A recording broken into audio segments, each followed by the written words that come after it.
peace and quiet.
Yep, all we have here in London is rain and wind, and now hail. What a good time we're having.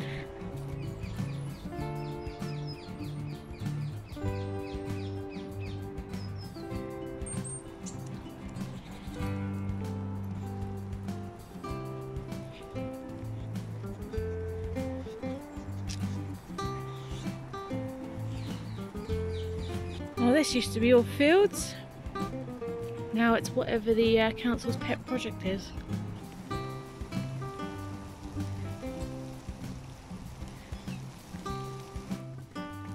Yuck. They've been doing this since last year. I don't know what it is. It's gross whatever it is though. Just mud everywhere. We used to like actually walking through all of this and playing out on this field, but oh well. Can't play out on it now. It's a bit of a danger hazard. I think they actually have some warning signs up not to go on it somewhere. Oof, we need to get out of this. Hi and welcome back to Emma's garden. Now as you can see here, we've got quite a lot of shelf space that is ready for some seedlings, but nothing to put our seedlings in. So let's get started with that today. So in order to build these new seed trays, this is where all this wood that we kept over comes in handy. Gonna take these cut-offs, find ones that match. If they don't match, so we have to cut them to size, and then we will put them together and make little boxes. That's almost a match, so these two will go as a pair. That would actually be pretty good as a base, so put that one behind. A lot of these are very long. I'm gonna go with some long sides instead. Oh, that's a matching pair, so we'll put those two together, and the two shorter ones. Hooray for decking screws! So just want to connect some corners, like this. Could be a bit easier because it's a bit fatter.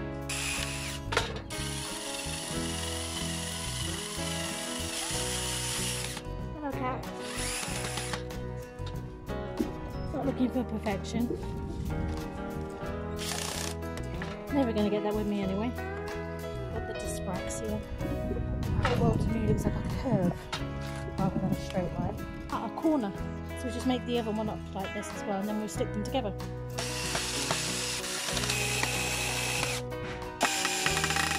Two corners.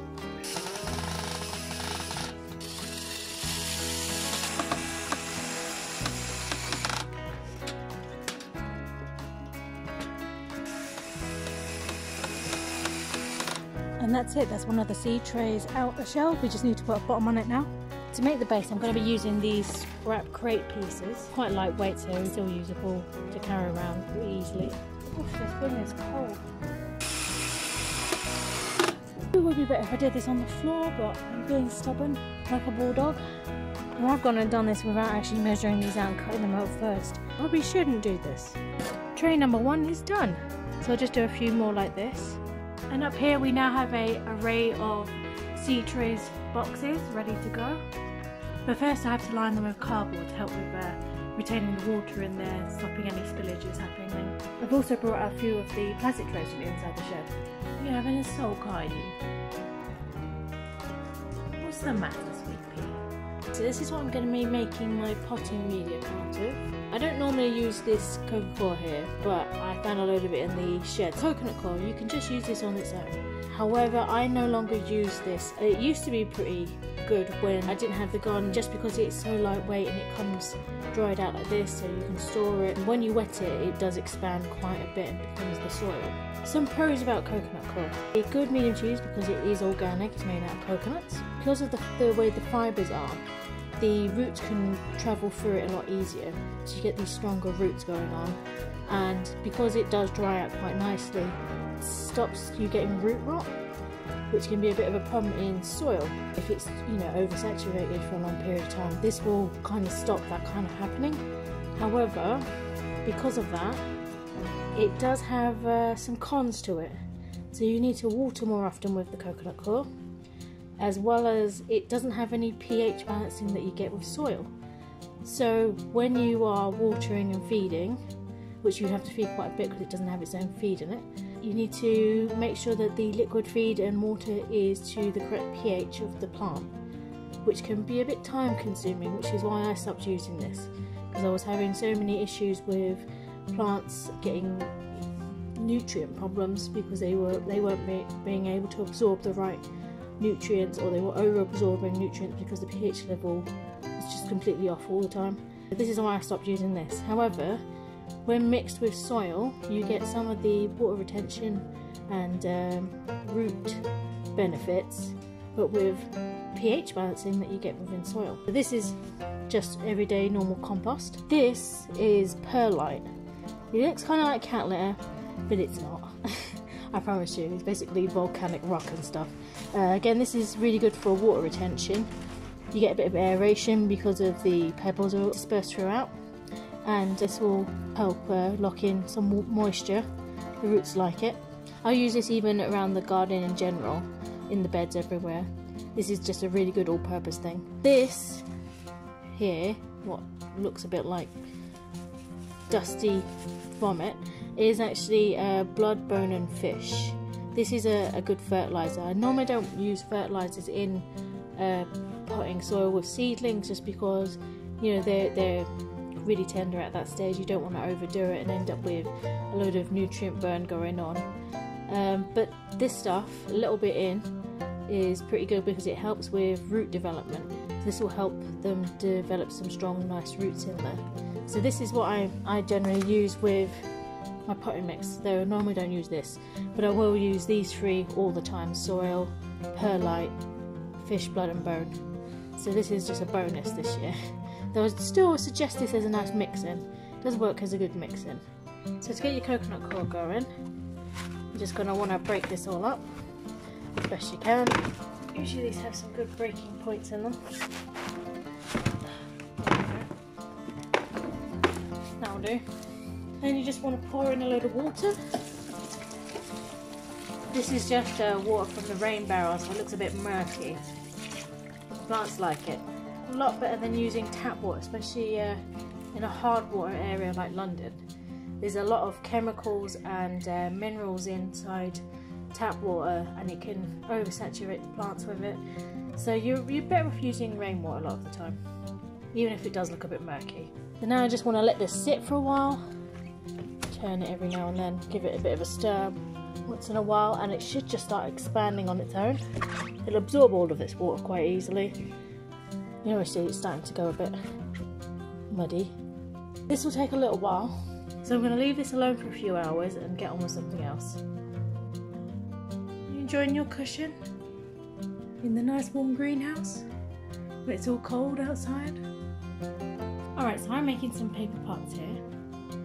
You're going to need some newspaper, any old newspaper, any kind of jar, but mainly you want jars that are going to fit the size of the pots that you want. So I'm going for a medium size, and I'm also using this one for my plug pots, so it's about the right size. About half the size, I think, about half the size. Okay, so to start off, put your newspaper.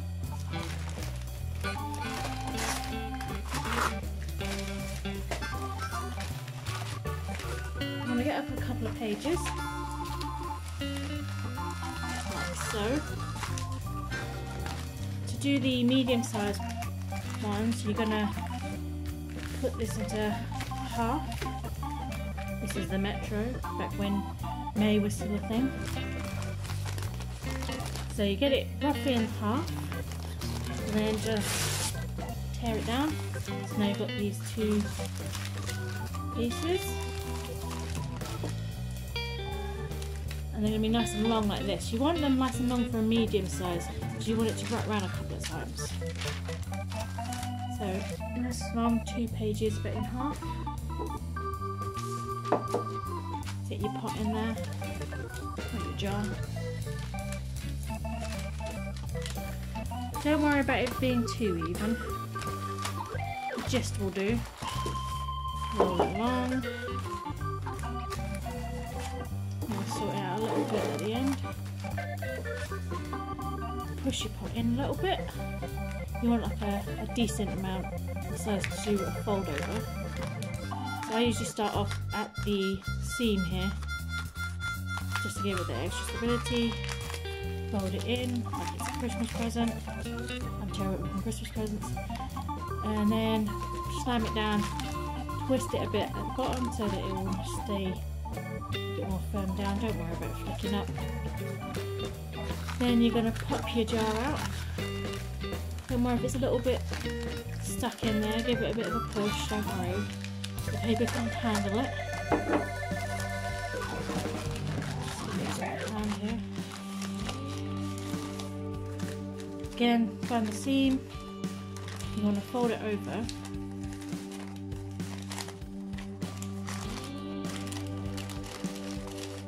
Then usually I just get my hand right in there and then push it out.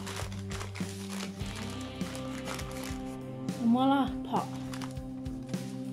Make a few of these. This will be a good size of, well, pumpkins go in these really well, straight and out to planting. But if you're going to put anything of a bigger size plant, this works great as a pot for these.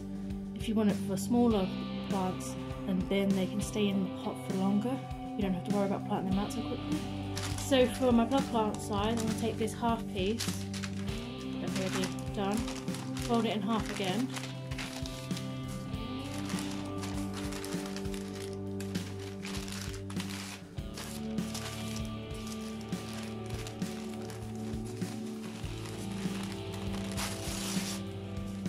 Don't worry about that. I mean, all funny and uneven. I'm going to keep the length because I like these to be nice and stronger because they are smaller. Best to give them a little bit more strength, but you can do it half rather than 2. The length of 2, you can do it as 1 page. Here we go. Same again, give it a nice amount of space to fold over.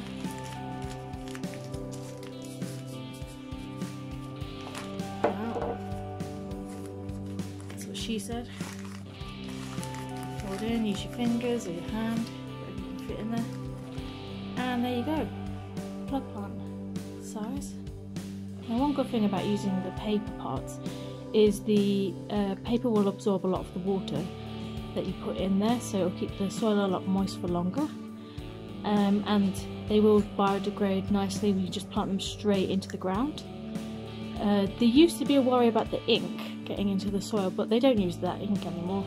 It's a much safer like food alternative ink nowadays, so I don't really worry about that. I did try using cardboard, you know, using the loo roll cardboard and things like that that other people suggested, but I just found that it doesn't degrade. It just doesn't degrade quick enough, and I was getting problems with roots getting stunted because they just couldn't get through the paper very easily, and then you were having to poke holes through the paper constantly. It just became a whole rigmarole. I preferred the paper pots because the roots will grow out of through the paper pretty much, you know, straight away. These are just a much better alternative in my opinion. And yes, you can make even bigger pot sizes in paper, which is another great thing about using the paper. So I'm going to get on with making a whole load of these. Emma's going to be helping me. What do you think, little bub? It's the pond monsters. The pond monsters are eating.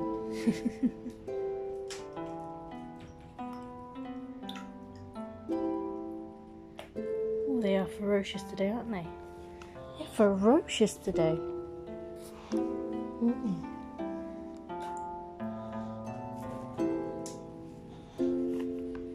Sup.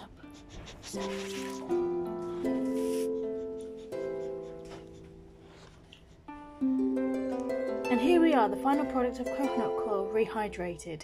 A few blocks like that has made quite a lot of soil here for us. But we're going to mix in the rest of the stuff now to get our final potting mix. Next up is blood, bone and fish. Good dosing of that, not too much because you don't want to overwhelm the seedlings. And a good helping of perlite. You want a really good mixing of this stuff. Yep, this stuff is really dusty, so you might want to wear a dust mask with this or something similar, or be in an aerated space. And finally, our compost soil.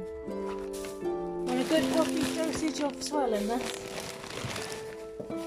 It should be mostly soil. Keep that pH balance going, at least half soil. Let's give this a good mix.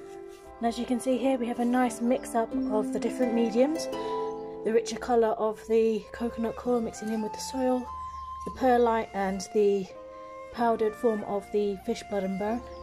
And now this is ready for potting up in seedlings. I'm going to move some of these chilli plants over till I know whether or not they're dead, rather than taking up space. Get them out of the way of the seedlings. The chilies now live over here.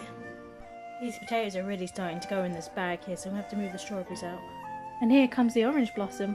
Some nice sized strawberries happening. They'll start to ripen in the next few weeks. This is where all these Amazon boxes come in handy.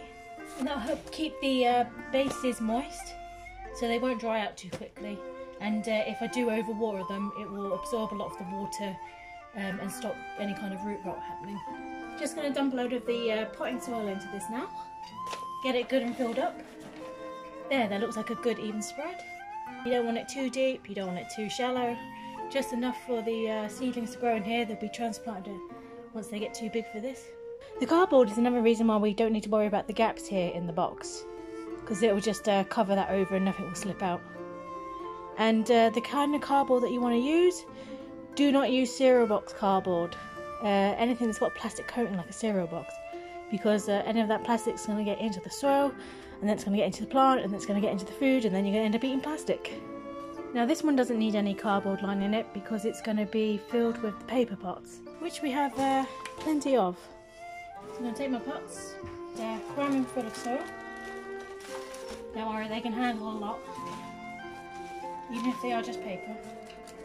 And you're going to want to give the pots a little bit of space in between each other, because as they grow out, the roots will then start to grow through the paper, and then they'll try and attach themselves to each other. And then you've got a bit of a problem untangling them. So best to keep a little bit of a distance between them. So now it's time to arrange the seeds that I want to do this year. So for this group, it's going to be 2 rows each, which is 8 pots. Probably might do 2 plants per, but I think I'll just do the 1 because these are tomatoes. So there's going to be 8 of tomato moneymaker, 8 of tomato honeybee, which is a yellow tomato, and 8 of black cherry tomato, which is a black tomato. So it should be a nice array of colours in the tomato family. So to start off, I'm going to do the tomato honeybee. Just want to go through, putting 1 in each. Don't worry about closing them up yet. Do you know what, I think I will go with 2 each.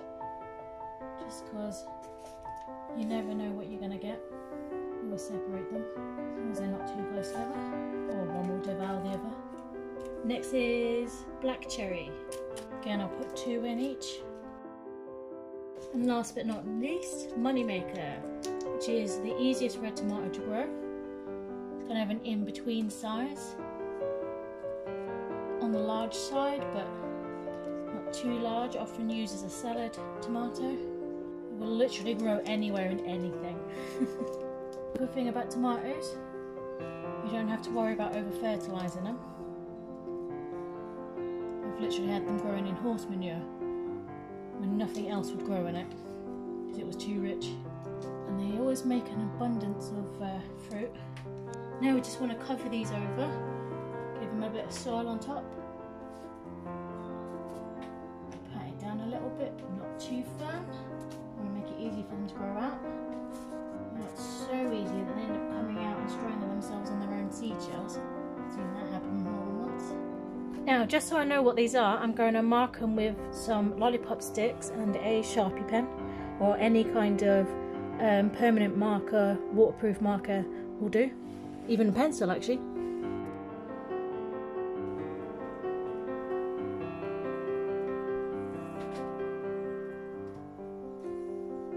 I only really need 3 because I know that they're in 2 rows now, so you don't need to be using up loads of sticks.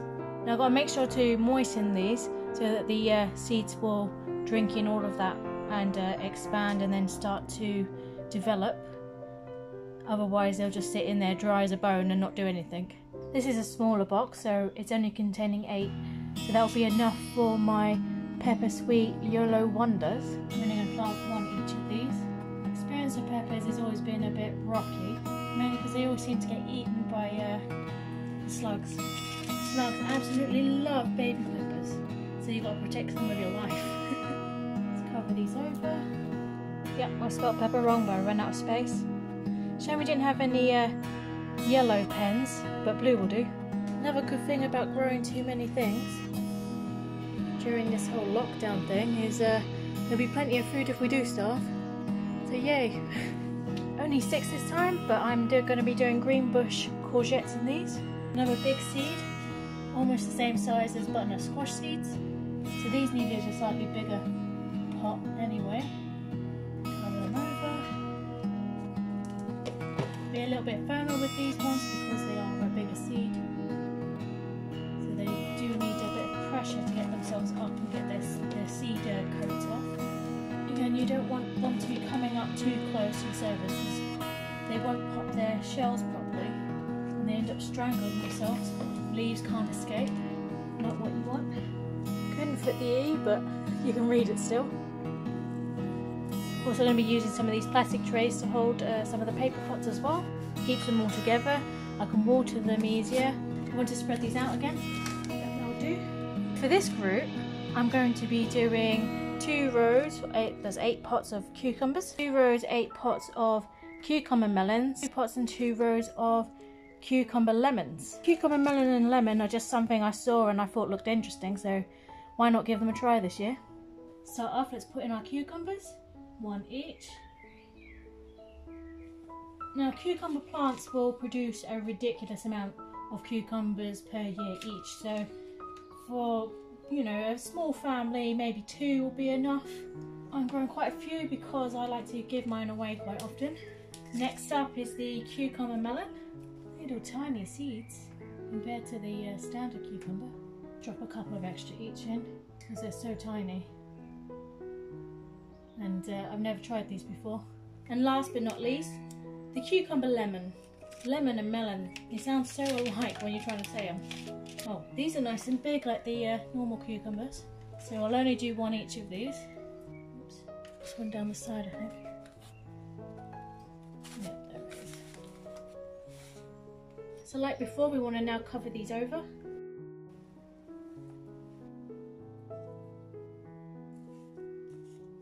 And there we go, these are ready to go up to the top as well. So this tray is going to have some herbs in it. I'm going to do 4 lines of 5. Start off with chamomile.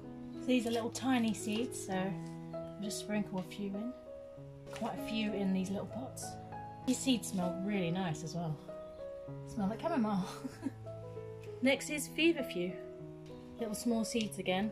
Feverfew is a really good painkiller, especially if you've got migraines. Really good if you've got a cold as well. Next is borage, or borage, however you want to pronounce it. Nice big seeds this time. We'll still put a couple in, or maybe 4. I think 4 per pot. Only little pots, but it should be enough room. Borage is quite tasty in soups, I'm told. Verbena is the last one. Little seeds again. Nice plant, the verbena. Nice flowers on it. Dogs love it. Just going to cover these over now. Make sure you get out any big balls like this. Don't want any compact little balls like that, stopping the plants from growing out.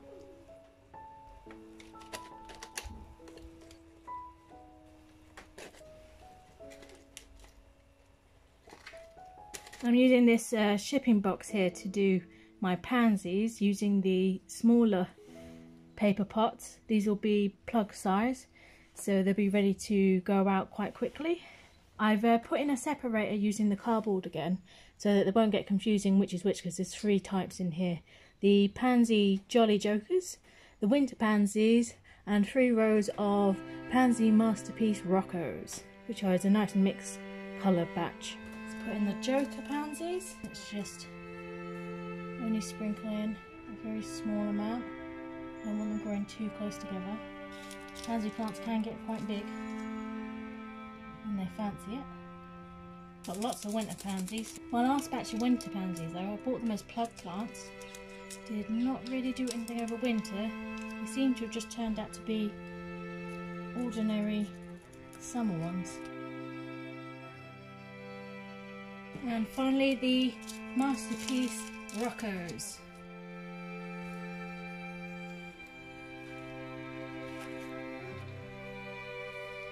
Just going to sprinkle over these now.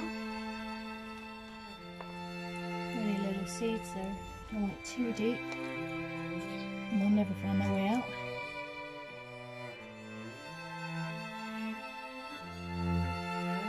There we go.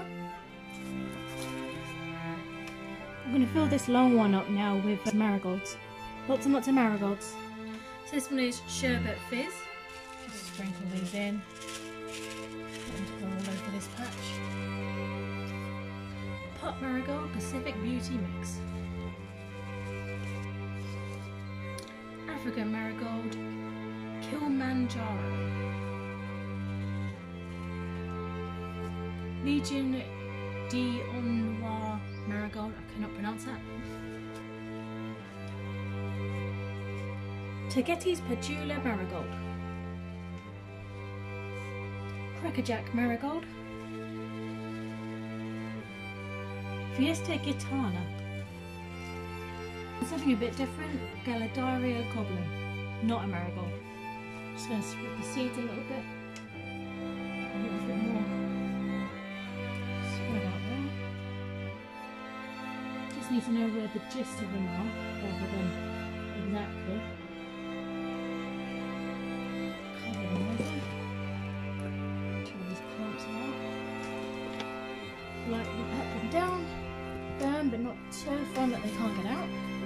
The water barrel's empty, so I brought the hose down, so everything's having a bit of a water in here.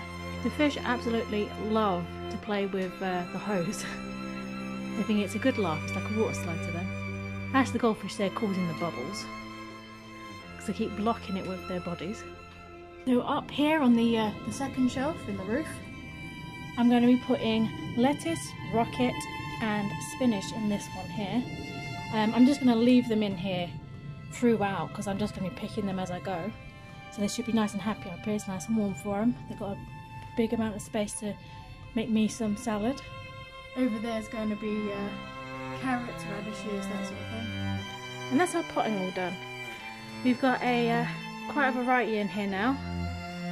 Finished with quite a few in bags as well because I ran out of space with trays. But everywhere here is pretty much chock full of seedlings. It's quite a variety. And a lot of blossom coming on here, so everything just smells absolutely gorgeous in here right now. And it's in lights. Next, I'm going to be waiting on the pond stuff to arrive, which may take a couple of weeks, seeing as the postal services is a bit crazed up with all of the crisis going on at the moment. Hopefully it won't take too long though. I've got quite a bit of plans for there. Really happy with how this has all turned out though, especially with the new shelf units. I think these shelves are now my new favourite thing ever. Such a nice day. Isn't it such a nice day? It's such a nice day with that wacky tail. You want to go for a walk? No, you don't want to go in. Come on, good girl, let's go.